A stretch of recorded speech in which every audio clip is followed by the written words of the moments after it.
going on, guys? It's Sam from Atticus Chimps, the future of rock and roll in Australia. You're listening to Fox on the Wire podcast. How you doing? Yo, good, man. Just kicking back, sorting out some technical issues on my PC, but it's all looking on the up, hopefully. Oh, that's very dark. Let me pull that window back up. There we go. Cool. Nice to meet you, sort of. Yeah. Best we can at the moment. Whereabouts are you located? I'm in Melbourne. Okay. So, are you familiar with Melbourne at all, or?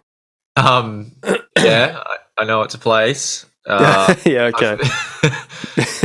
My sisters used to live there. I travelled down there a couple of times. Went there when I was a kid. Mm-hmm. But yeah, Goldie boy myself. Haven't gone the way of a lot of other musos and moved down there yet, but you never know. Yeah, it's amazing how many do or have. It's but it's kind of cool that you haven't. I mean, I guess I was going to ask you about, what the scene is like in Gold Coast or Queensland in general. Yeah. I guess I don't know, it's hard for me to give a lot of insight given that I've only really been on the scene since like 2016. It's hard for me to know like the ebbs and flows of it. But in my time I've found that I remember there was one point Miami Shark Bar was like the be all end all. That's where all the touring bands would come. That's where all the music industry booking agencies were operating out of. That's where you want to play. Yep. And when we finally got out in there, I was so stoked, and we played a couple of shows. And then not even like a year later, I drove past and it was just in rubble. It had been bulldozed and turning it into like a restaurant or something. And I kind of looked, it was a real kind of like humbling experience. I'm like, wow, like this venue that I like, I put so much stake in as being like our in and like the be all end all, and now it's just like, no, sorry, we're going to turn this into a restaurant. It's just like, wow. Kind of really blew me away.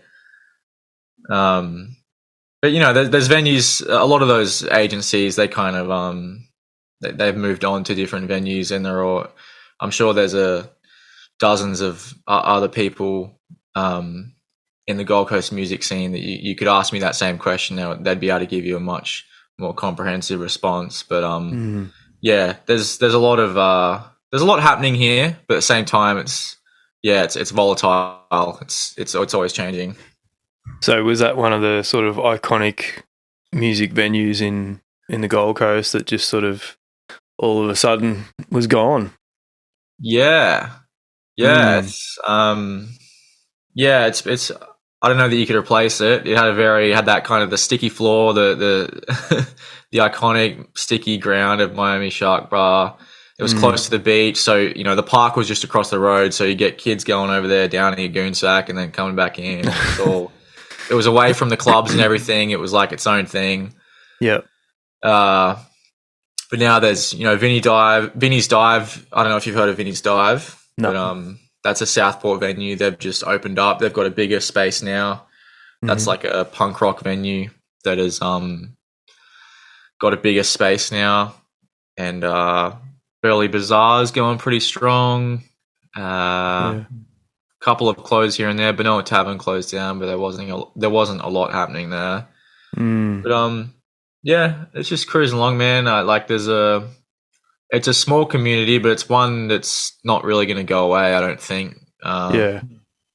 Well, at least you got to play that venue. Like, at least you didn't miss out on the chance. Like, it's always sad to see it go, but at least you didn't sort of miss out on the opportunity to play there, and you're one of the bands that went down in history has played there. Yeah. Folklore, yeah. Yeah, but I guess, we've had a few in Melbourne like that. I mean, you may have heard of the Espy. That was that is a big venue. It sort of shut down for a while, and then I think it's reopened again. Down near St Kilda there. is also across from a park and sort of a waterfront. So that was sort of a big venue for my band back in the day, and then it sort of closed down a few years ago and then has reopened lately. So I haven't been there since. I'm not sure if it's changed owners and changed hands, but yeah, that's sort of one of Melbourne's iconic venues, I guess. And Okay, the Espy. Which suburb is that in? St Kilda. Okay. Yeah, we thought we lost it, and then it's just, I don't know, it's come back. So it's good. But 6 there feet are away. some others. Sometimes it's, I mean, as long as they don't bury it and turn it into something else, there's always the chance it can, come back.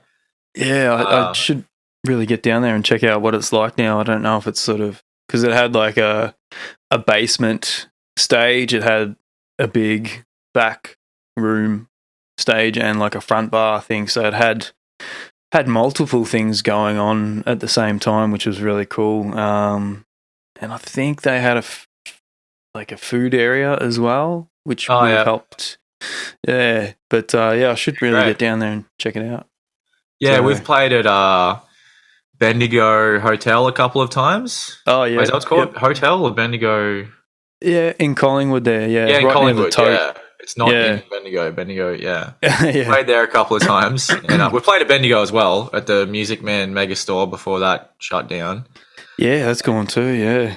Yeah, and we've also played at Woody's, which is another venue there. In it might be in Collingwood as well. I think maybe no Woody's. Yeah, I reckon I've heard of it, but I don't know if it's still around. Yeah, right. That was one of the better. Probably the first time we've played in front of like 100 people, which was a cool experience. So. Yeah, well, welcome to Fox on the Wire, Sam. It's nice to meet you. We sort of just got straight into the conversation there, but that's okay. Thanks. Yeah, man. Good to have a chat with you. So where are you at the moment? I can see all the good stuff in the background, the piano, some stands and stuff. I'm just at home at the minute. I live out at Wonga Wallen, just in the foothills of Mount Tamborine. It's just on kind of the scenic rim of the Gold Coast. Mm-hmm. So I generally say I'm from the Gold Coast, but I'm kind of on the outskirts, which I guess is a fitting metaphor for the rest of my life. It's a great spot. If you were here, you'd think, God, we're in the middle of nowhere, but we're like 20 minutes away from the M1. Like I grew up here. My parents have property out here, and I'm kind of living in like a granny flat situation. Nice. It makes for good jamming space. We don't really get noise complaints or anything because we're out on acreage. I really love it here. Yeah, middle of nowhere doesn't sound so bad, to be honest, man. Like I'm sort of right in metro, I guess. Lots of traffic, lots of people, and I guess that's not always so bad either. But middle of nowhere, bit of both is good. Yeah, no, I used to live in Broadbeach in the city, and there's plenty of things I miss about being there. Yeah. You just can't have the best of both, I guess. I'd imagine. Yeah, it looks like you got a good setup there as well. That's why I need some lighting. God, I'm just looking at this now, like, just realizing how poor my lighting is in this room. Like, if I close my window, I just basically disappear. Like a freaking gremlin.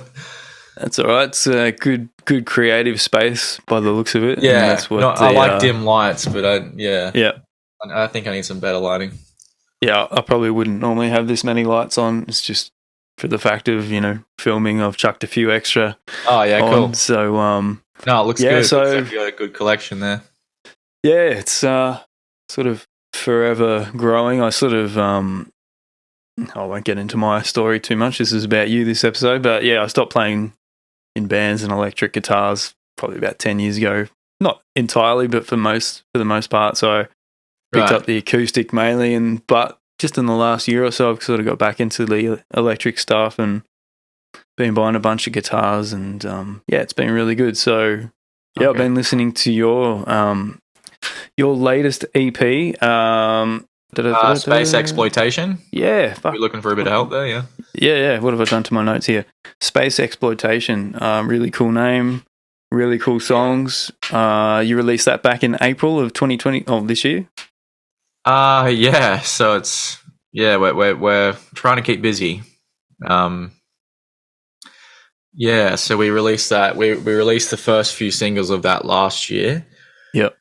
Yeah, we're trying to kind of stay prolific and just kind of keep the content going and aim to kind of release a song every 3 months. And then once the EP's out, then we'll kind of reevaluate and start again. You might get the impression looking at it like our our streaming and socials and whatnot that we're relatively new, but it's a lot of the songs we've released before we've decided to take, or I've decided to take down, just because is the way with most bands. You kind of, the early stuff's not too great, and you want to kind of, as our lineup changed, our sound changed, and I just didn't feel comfortable having a lot of the songs that we had up there. I wanted to take them down. But we've been releasing music fairly consistently since 2016. Yeah. But now that we've got our kind of final lineup, Dan and I have been playing for going on 3 years now. So I feel like we've found our sound and we can just start pumping out what we've been working on. Yeah, some of the old stuff, as you release the new stuff, sounds really dated, and I guess you got to make that decision. It's I think it's all something to be proud of. Like, everything is a stepping stone to where you are and to where you're trying to get to. But I guess it depends if you want to keep that to yourself for the most part or share that. So yeah, totally understand. Sure. And I've had like several people come to me. They're like, "Oh, why'd you take that down? I love that song." And I'm like, "Look, I don't like it." And I feel like I just wouldn't want that ever to be like I would hate for someone to request that song, or it's kind of just something I'd like. It's probably born from insecurity more than anything. But I'm confident in the stuff we're releasing now, and I think I'm just going to try and stick with that and let the past be the past. The people that enjoyed it, great. But what we've got now is what I'm kind of, the sound I'm aiming for. So would people have, because if they were from a few years ago, I'd take a guess as there might have been CDs released with those songs on them?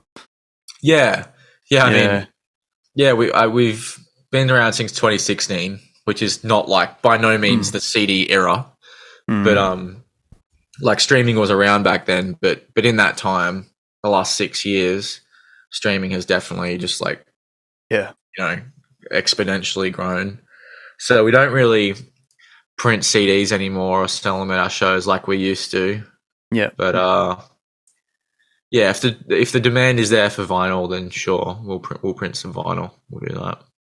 Yeah, it's not cheap to do it, is it? I guess if you feel like you can guarantee you can sell them and sort of make your money back, then sure. Yeah. But it's not as cheap to, print the CDs and potentially lose out on not selling them all. It's quite a bit more expensive to print the vinyl. But have you done that yet or not? Not yet. No, I've come very close. Yeah. I think a GyroStream prints them for like $15 each, which is like good. It's good if you sell them, but if you don't sell them and they just sit there collecting dust in your shed, then it's not worth doing. So until we get like a significant amount of people saying, "Hey, I want to buy your record," rather than just like streaming our numbers and putting an extra figure on our streaming sites, then I wouldn't bother for it. I wouldn't bother with it for now. Yeah, it's a really good EP, this one. Like, I've been cranking it the last couple of days. Sick. I think Misery. Well, I thought Misery was my favorite tune. Yeah. It's pretty heavy, and it's got like a definite sort of Muse vibe. Yeah, for sure. And Queens of the Stone Age, obviously, but a little bit heavier. But then I realized Propane was actually sort of stuck in my head. Awesome. So I'm not sure, but all the songs are really sort of catchy, but really interesting. So what sort of tuning like for Misery, for example, like that's not standard tuning, is it? No, so it's Yeah. drop C. So Yep. it's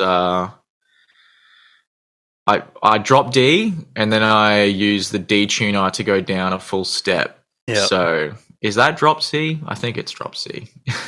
Yeah, and the rest of the strings too down a full step. Yeah, so everything's down a Yep. step and then you drop the bottom Yep. string down another step. So it's drop D, but use the D tuner to go down a step. So Yeah. it's C minor is the key. Mm-hmm. Yep. Yeah, and what Uses about the other tunes? Are they sort of similar tuning, or you muck around with different tunings? I muck around with different tunings. So in the beginning, like it was either standard tuning or drop D. Yep. And now that I've got the luxury of having I got a Digitech drop tune there. Yeah. I kind of I write most of my songs on an acoustic guitar, and I usually adjust the tuning depending on whereabouts my vocal range is. So if I'm playing a song and I'm like, man, I could really push this up a bit, I'll sometimes drop the tuning down and make my voice go up that other octave. Yeah. Or alternatively, if I write it and I feel like I'm like, when I'm playing it on acoustic, my voice is like peaking, I'll just like drop it back a bit and stay in that same tuning. Mm-hmm. But yeah, they're all the tunings I've on that album. Liquid Percussion C standard, Daydreams and Propane's D drop D, Misery drop C, and Not Compatible is the only one that's in standard tuning. Yeah. Okay. Yeah, it's nice to have different options, and I guess it depends on your voice. I usually for sure. play in lower tunings as well, just for that reason. But I don't know, I find standard tuning's a little bit boring. Like if you tune down the acoustic guitar at least half a step, I don't know, it just sounds a bit nicer or something. Not as bright. I think depends what you're trying to do, but no, I totally agree. Unless you're doing like an acoustic set or something. But if you've got the rig that I got going, where like I'm really trying to, like you for sure nailed it with like Muse, Queens of Stone Age, they're massive influences. But like just what Royal Blood's been able to do with their bass drum combo, it was just, I've been blown away by what they do. I went and saw them live in 2018 and I was like, man, I got to, because that was at the time we were a 3-piece and I was playing guitar. I was like, no, I'm playing bass. That just sounds way too fat. I have to do whatever he's doing. I got to figure out something like that because that sounds so sick. So, are you playing bass in a live setting? Yeah. Oh. So, one way I was, because I didn't want to ever get labeled as being like sounding too close to them or whatever. But so one of the ways I tried to circumvent that was getting a synth in to try and harken back to that like Muse kind of electronic kind of synthwave stuff. It was my way of trying to blend like grunge with modern rock, and then they went ahead and got a synth player on their last album. So I'm like, all right, they're getting with the times too. So no, but I think a lot of my influences are very rooted in like a lot of punk and alternative rock, a lot of like shoegaze and stuff, which I think is very different from them. So a range of different influences. Yeah, I don't think there's any one sort of standout. Just from what I've heard of you guys, it's a mishmash of different things, and that's cool. always sort of cool to hear. And I guess I kind of assume that you've been singing for a while since you were younger. Yeah, so I guess it was I think I've always had natural pitch. Just being able to, because a lot of people often think that singing's about your voice, but I feel like it's more about your ear than it is your voice, because once you can detect pitch, all you have to do is match it. So some people are literally tone deaf and they can't detect pitch. Yep. But I think that's something I was quite good at, was detecting pitch from a young age. And I think when I became a teenager and my voice broke, I couldn't sing anymore. But like I didn't give a shit. My balls had dropped. I was out there trying to fucking, I finally wasn't a little squeaker, Yeah. So it wasn't until I was like 18 and like finished high school where I knew I was still passionate about music and stuff, where I really tried to retrain my vocal cords and kind of stretch them out, and be good at singing again. So yeah, that's oh shit. I started practicing singing a lot more, and yeah, got a bit better at it. So, do you think you were sort of born with that natural pitch, or was it due to how you grew up? Like, are any of your parents musicians or brothers and sisters? Like, did you grow up around that maybe helped you with your pitch, or? I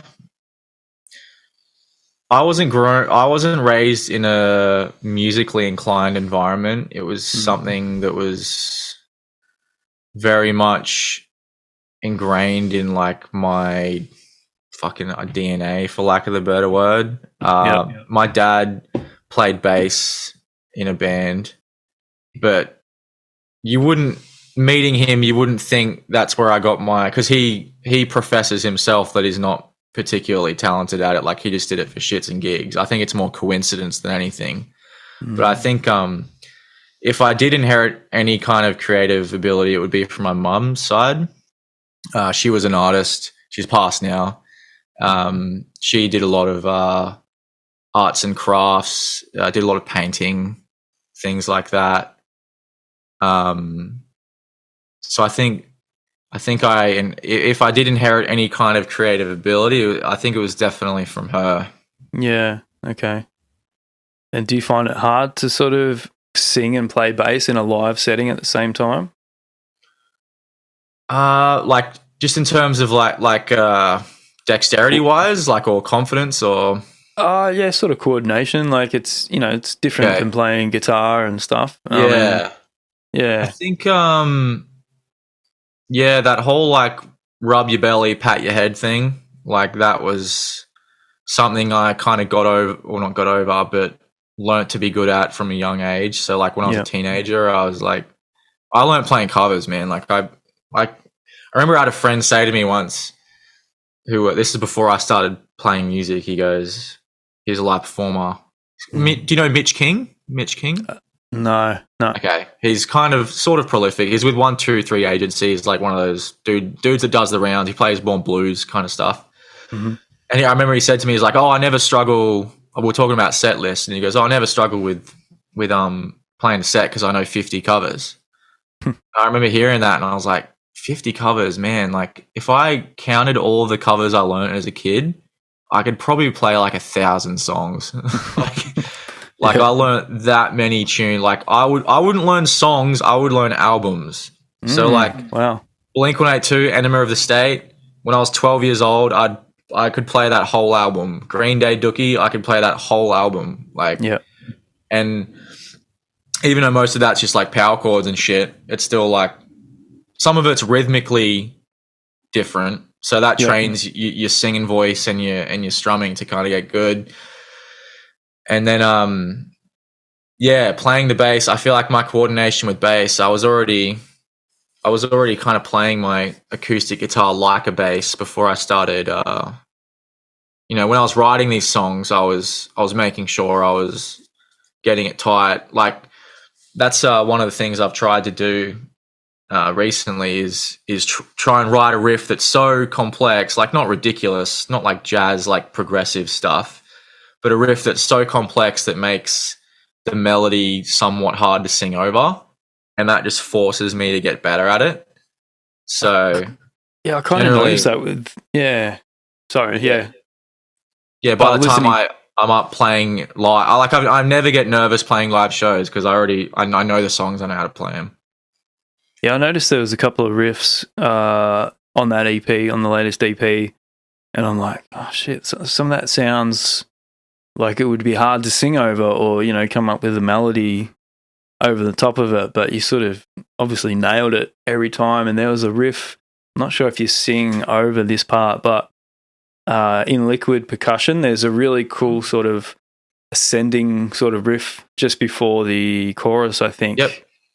which kind of stood out to me. I don't think you sing over it though, do you? But it's a really cool, So that really cool sounding riff, and it's got sort of two parts to it. Like it's sort of, you got the first part, and then it's sort of, you might be playing the same thing, but you've either added something on top of it to sort of lift it again.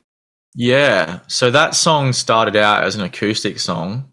Right. And I later come to find that pre-chorus uses the Lydian mode. So it's it works very well with it sounding, building up and sounding kind of, I don't know, happy sounds cliche, but like it really builds to something. Yeah. And it just started off as it didn't have all those slides and hammer-ons. A lot of that kind of stuff is something I added later once I picked up the bass. Yeah. So, yeah, I don't think a melody would serve well over that pre-chorus, but I think with songs like Propane, like that's a good example of a song where I played a riff and the counter melody is very different, and it's required a lot of practice for me to be able to do both at the same time. And one of the way I get around that is, I was doing this the other night, like write a riff, and then I know I can't play a melody over it at that time because it's too hard. I'll just record it on my phone, and then I'll listen to it back, and I'll just start writing the melody and write them separately. And then once I've got them both recorded, I'll just practice at trying to be able to do it at the same time. Do you sort of worry that you won't be able to, or are you pretty confident? Yeah, sure. Yeah, of course. The practice, yeah. Yeah, no, absolutely. Yeah. There's a song in our set at the moment. We're playing a gig tomorrow night, actually. Oh. And I was worrying because I've a song called "Eyes Speak." This will be out mid next year. It's got a fucking really fun riff on it, and it's got just these weird syncopated notes on it, and I was really struggling to like nail certain ones while I was singing. And I was genuinely worried, like, shit, am I ever going to be able to actually play this live? And if I just do it enough, it just eventually I just get it, and it just works. Yeah, it just takes time. When did you start writing songs? Obviously, you learnt a lot of songs growing up. Were you writing songs amongst all that, or did that sort of come later? So the age of 13, I wrote my first song. It was called "Kids These Days." Yeah, it was very like, punk rock, edgy. Like, oh man, they just don't understand. Like, and I was a kid. Yeah, like, so it was silly. But it was just me being like trying to draw influence. I love Billy Joe Armstrong and Tom DeLonge and all those guys, And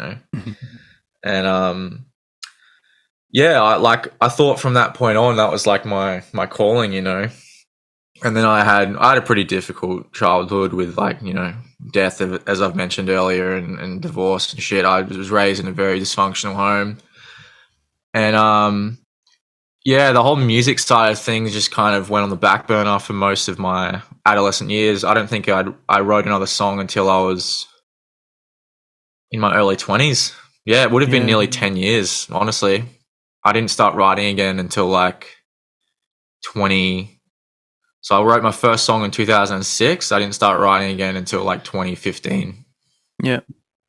Well, you're obviously making up for it now, so. Yeah, I was always... Yeah, I was very kind of in the early days. I was like mad at myself. I'm like, man, like fuck. I wish I'd started a band when I was 18 instead of 23 or whatever when I started the band.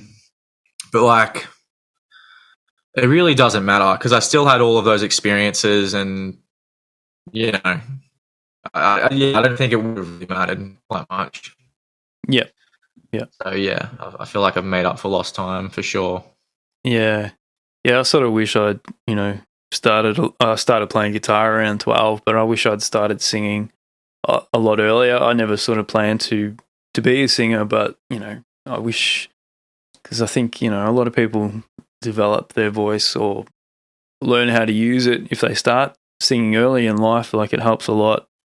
So sort of playing catch up a little bit, but, is what it is. You don't know if you don't know, you don't know, and what you're going to end up doing. So, no, I definitely want to maybe correct myself from my earlier statements. Like, singing is definitely can be a learned thing. Like, even if you don't have perfect pitch, like with proper training, you can absolutely become a half decent singer. You're not going to be Kelly Clarkson or R. Kelly or whatever, but for singing is certainly can be a learned skill for sure. Yep.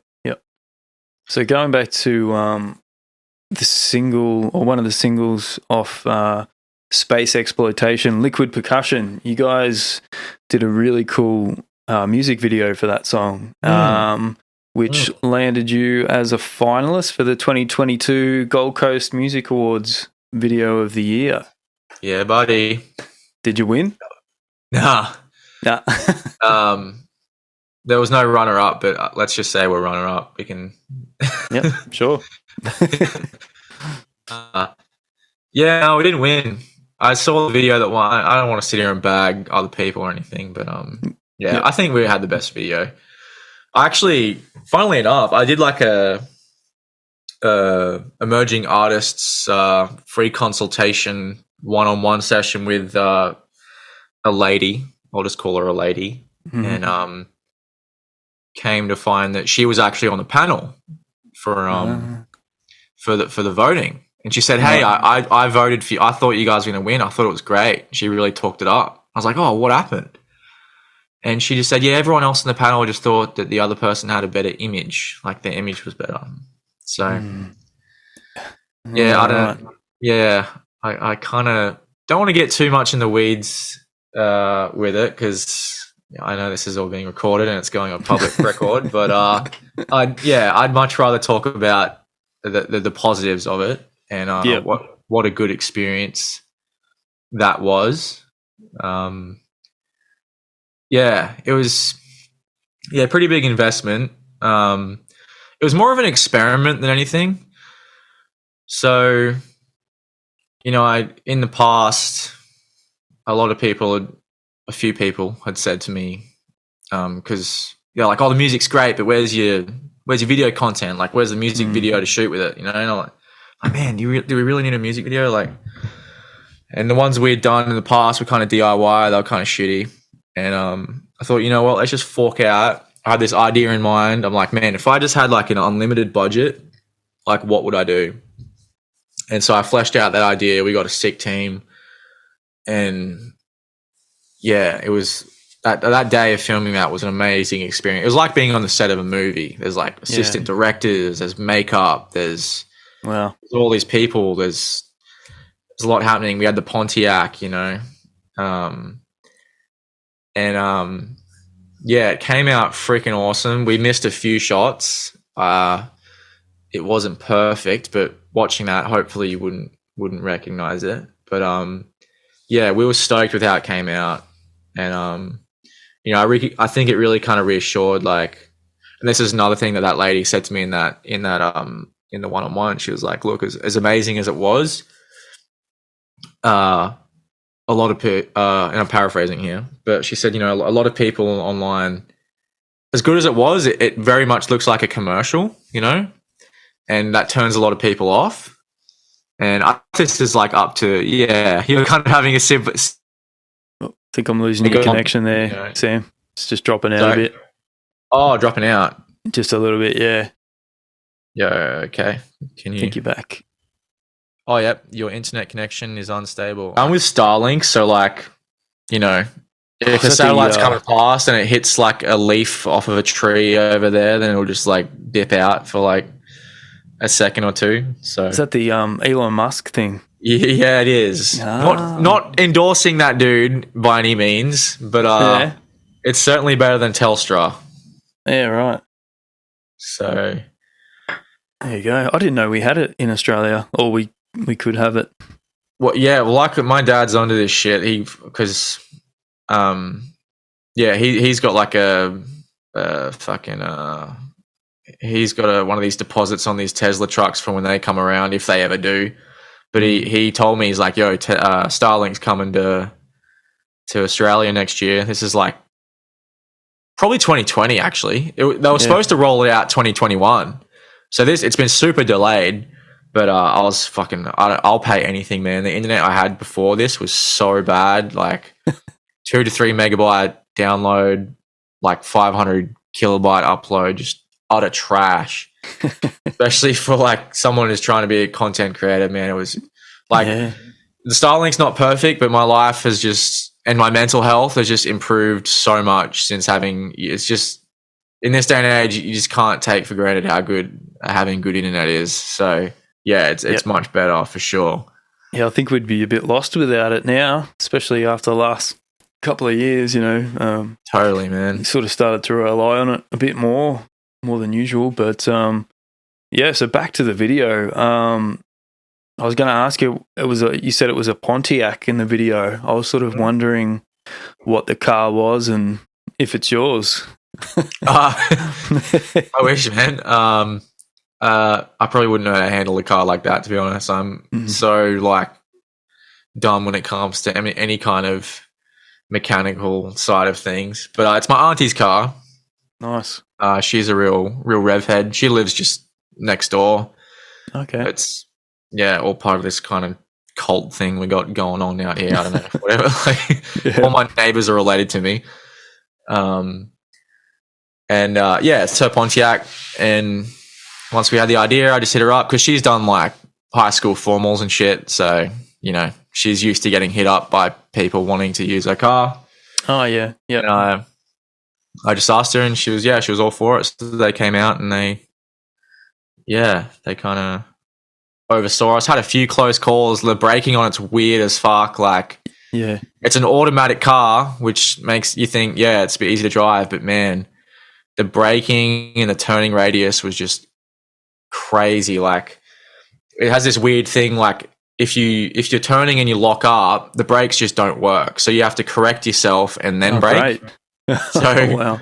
That, like, I had a couple of instances where I nearly like took out this like pig farmer's fence, like and I mean that I'm not exaggerating. I would have missed it by like a couple of inches. I'm amazed I didn't, like and that would have just fucked the whole day.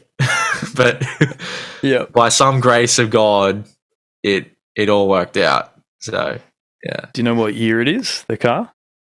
Oh man, not that I'm a big car nut, but you know, I do appreciate cars like that. No, I do too, but I don't think I do. So it must be sort of, I say like late 70s. If it's got sort of not issues with the braking, but that sort of braking, it must be 70s. Early 80s, maybe. Sure. Late 70s, early 80s. No later than that for sure. Yeah. It's got all sorts of weird quirks with it. Yeah, it was a cool video. And I guess it kind of reminded me of the Audio Slave video, Show Me How to Live. Did you ever see that? Oh, yeah. When ride around in the car as well. Show Me How to Live, was it? Yeah, by Audio Slave. Yeah, let's see. Okay, I won't pull it up now, but I'll watch it later. I'm seeing snippets of it now. Yeah. I mean, just what it reminded me of. Not that it's, you know, the same sort of thing, but no, that's all right. I get that. I'm not saying you're accusing me of stealing it or anything. but I mean, it's two dudes driving down a road. Yeah. Like, I mean, I'm sure it's many videos. Yeah. But that's a killer song, that isn't it? That whole album is just, I don't know if you're into that at all, but that was just magic. Audio Slave are great for sure, but they're definitely one band that I haven't really scratched the surface with as much as I should have.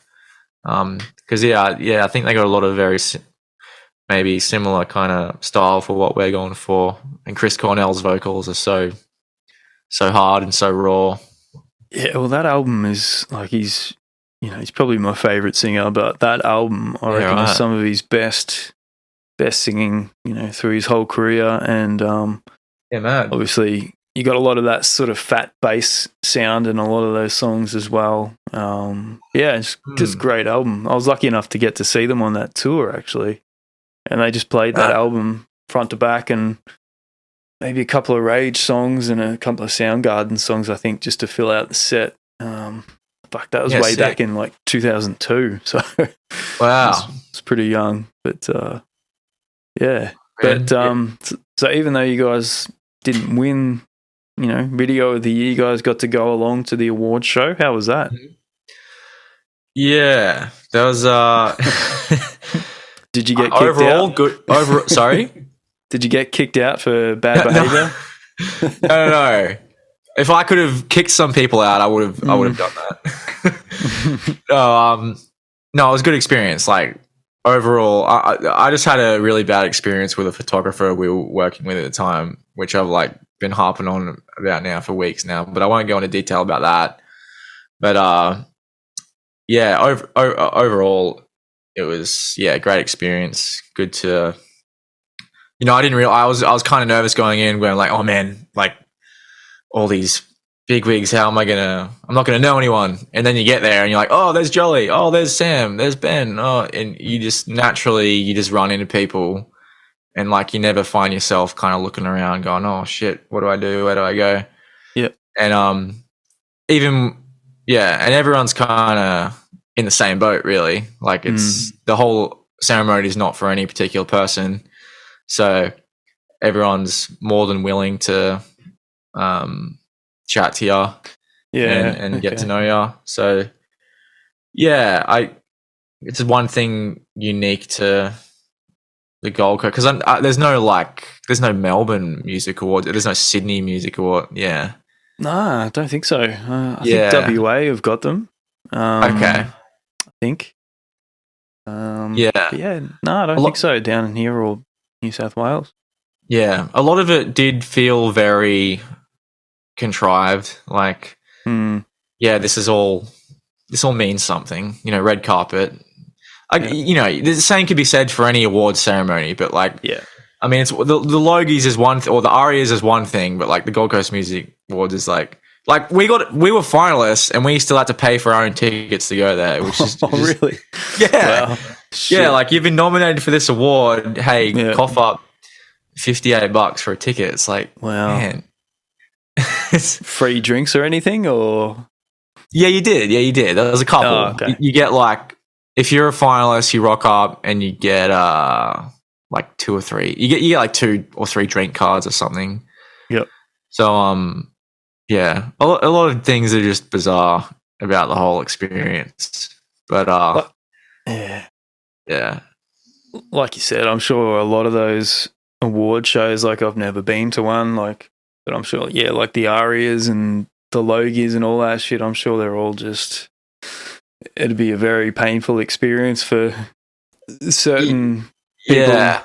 Like, and if you get a talented enough, presenter like Tom Gleeson, where he can just get up there and just blow the whole thing out of the water, that's very entertaining, at least for someone like me to watch. But no, I don't have this like stark kind of opposition to award ceremonies, but like they are ridiculous. They are. But it's just good to get recognized for the things you're doing. It means absolutely a lot. Yeah, it would have been a good experience, and just the fact that you got recognized and then invited to come, even though you pay for your own ticket. I mean, I guess we don't come to expect much in terms of freebies and all that sort of stuff. Yeah, but we appreciated it for sure. We're very thankful for being invited to it, and the people there are great. And now it's on your bio, and it's did they have any like live performances there? Do they do, or is it all just sort of? Yes. So, the name's escaping me, but they had one lady there that was performing during like before the arrivals. During the arrivals, there was someone there just playing like background tunes. Yeah. And there was a opening act for these ceremonies, which was a Indigenous metalcore act. Wow. And then they had Casey Barnes, who's 3-time winning Gold Coast Artist of the Year. So he's making waves. He's a country music singer. And so it was a big mismatch. I will say that. Like, to go from like metalcore to like pop country was just like back to back was kind of threw me off, but they deserve to be there. So yeah, I think that was it. They're just those three performers, and then they just had the ceremonies. Cool. Yeah. Oh, maybe better luck next time. You never know. Yeah. But, Oh, we'll win one eventually, man. Don't worry about that. We're not going anywhere. Even if we don't get nominated, well, I'm going to keep going to those just because they're fun. They're good fun. Cool. So how did you and Dan sort of get together? When did Dan sort of join Atticus Chimps? And am I saying that properly? Well, Atticus Chimps? Yeah. Yeah. Here you are. Yes. Okay. We met. So we've gone through 6 drummers now. Dan is now our longest serving drummer. So he's been with us for going on 3 years now. I think I might have been around this time, 2019, where I first started hitting him up. But before that, the early drummers were just friends of either Theo, who's the former bassist, and I. And we exhausted our friends fairly quickly because how many drummers do you know? Not many.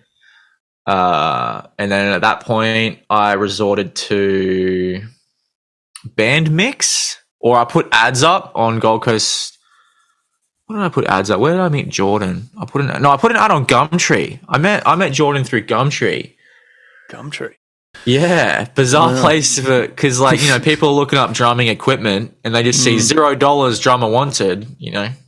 It's I got a few hits with that. I landed a drummer through that, and he came on tour with us, and he had all sorts of things going on in his personal life. So love you, Jordan, if you're out there. And then met another one on Gumtree, and then That's and I finally met. Sorry, looking for band members, jump on Gumtree. Yeah, it's a free ad. The $0 seems to grab a lot of eyes, so go for it. Wow. But yeah, I met. I went on Bandmix. There's a site called Bandmix, which is a way I met one drummer on there.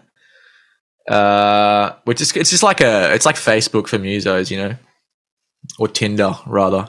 And met Dan on Gold Coast Musicians Network. Like I just started fucking like cold calling people, like not necessarily cold calling them, but cold messaging them. Like I got to the point where I just went on Gold Coast Musicians Network, and I'm just like, all right, that dude looks like a drummer. I'm gonna send him a message. Like, so it didn't even matter like if they didn't even have drumming in their profile. I was like, yeah, he looks like a drummer. I'm just gonna hit him up.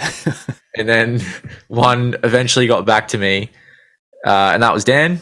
I saw that he lived on Tambourine Mountain, which is like right next door, and he came around, and we hit it off. He was we got very similar influences. So he's grew up on pop punk, and later got into alternative rock, which is pretty much the exact same trajectory that I have. So our influences are very much the same. We never really clash musically.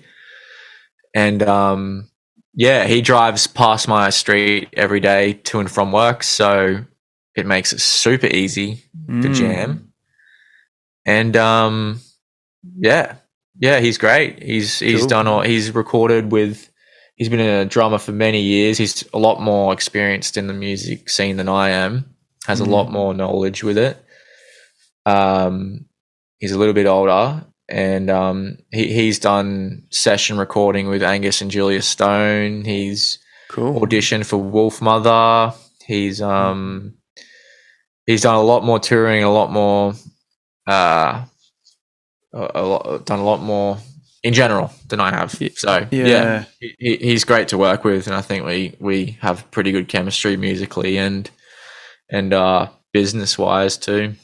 Well, the results are top notch, obviously, and great. Thanks, man. Can't believe that there's a drummer living on Tambourine Mountain. That's crazy. Well, he has little drum seminar, like he does like drum circles and stuff at Guysman Oval. So he's like the drummer man up there. He's the guy. Awesome. That's great. Well, it's good that Yeah. you guys hooked up, and obviously it took you a few to get to him, but it sounds like you've, met your match and getting the good results now. Speaking of which, you got a new single out on October 7th, a couple of days from now. Mhm. Hopefully I'll have this episode out by then. Great. Called Alien Jewelry. Yeah, buddy. Oof. Well, I've had a go. sneak peek. Great tune. Is this part of another new EP, or is Yes. this a standout? Okay, cool. Yeah, so it's the opening song of our new EP. Yep. What do you want to know? When's the EP going to drop? So we're aiming for mid to late next year. So Yep. we'll release this one, and then the music industry kind of shuts down over the summer. So we'll release another one Feb sometime, and then another single, and then the EP. So hopefully by the time around September next year, we'll have it all wrapped up. And the shit we got cooking is fucking fire, man. It's a great tune. I'm happy with it. Yeah. So the bio says it features a heavy, straight introduction that makes you feel like you're flying down a desert highway or traversing the galaxy at the speed of light. Once the verse hits, the rhythm changes to swing, and dives into a filthy blues rock riff that was inspired by the great Queens of the Stone Age and Royal Blood. Sums it up pretty well, I'd say. Yeah. Yeah. So getting maybe a bit unnecessarily technical there from me, but I don't know. They asked me to sum up a song, so I'm like, there it is. It's hard to do. It's Yeah, not it an is. easy task, I don't want to go too deep into the symbolism with the lyrics and stuff. I think that's kind of. I've never been a fan of explaining lyrics too much. I really think it's because if a fan comes to me or someone comes to me on this is what those lyrics mean, even though that's not what I intended, that's great. That's their meaning. Like, I think that's awesome. I intentionally make my lyrics.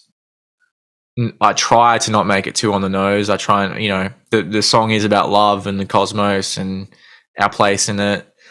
But if people get their own meaning from it, then fuck yeah.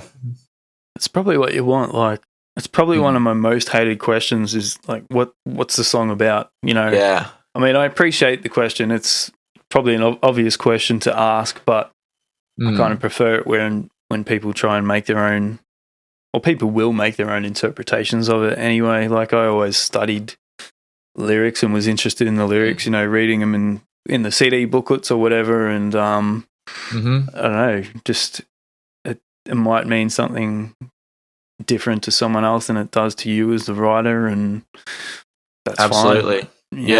Yeah, we're on the same page with that one, man, for sure. Like, I don't mind being asked the question, but like, I would much rather people just kind of figure it out for themselves, Yeah, you tell me what it means to you, or how do you, because we all interpret things differently. So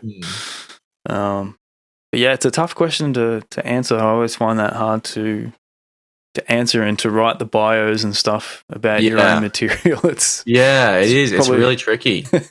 It's like, the lyrics themselves would make up more, word content than trying to explain the damn thing. Like, it's all there, man. It's right there.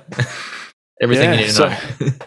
So where's best place for people to grab this new tune on October 7th? So at the minute, it's just streaming, man.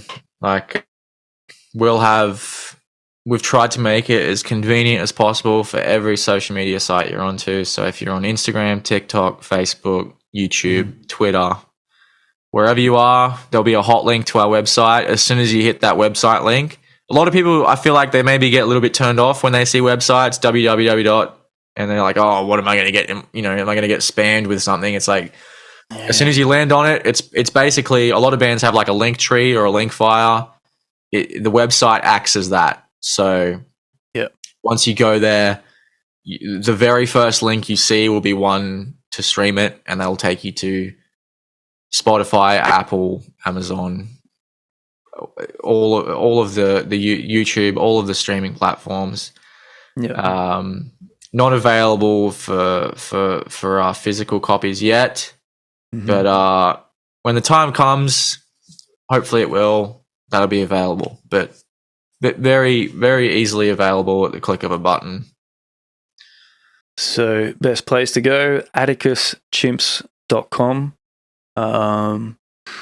And I will chuck a link to that website in the show notes. So go and check that out, and check out the new song Alien Jewelry, and check out the last EP and all the other stuff you got up online. It's really, really good stuff. And yeah, I guess like I've only started listening to you guys in the last few days, but you can hear that you're definitely getting towards your sound, and you've probably hit the nail on the head with this latest tune, which I've been privy enough to hear in advance. Thank you very much. Absolutely, man. Thank you for enjoying it. Yeah. Well, thanks for coming on the show, and all the best for your show tomorrow night at the Basement. Is that yes, correct? The Basement at our Home of the Arts. This is going to be out, but this will be out by the time that's over. But that's okay. Yeah. But yeah, for future reference, Gold Coast Boys play at the Basement, all those kinds of places. Yeah. Cool. All right. So October 7th, Alien Jewelry by Atticus Chimps. AtticusChimps.com. Go and check it out. Very nice to chat with you, Sam, and hopefully we can chat again in the future. Love to get you back on, and maybe Dan as well if he's keen to join. Yeah, absolutely. This has been awesome, Craig. I'll hit him up and I'll be like, yo, I had this awesome conversation. I think he'd be glad to sit in. So he's got a newborn at the moment, so I didn't even bother trying to hit him up to be a part of it, because it's been hard enough getting him here to jam, let alone sit down for a podcast. But no, next time we do one of these, which we definitely will, I'll get him in.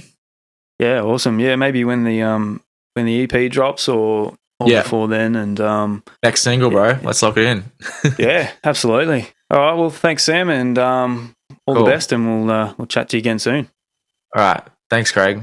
Cheers. Thanks everybody for tuning in, and we'll catch you again soon for another episode of Fox on the Wire. Thank you very much.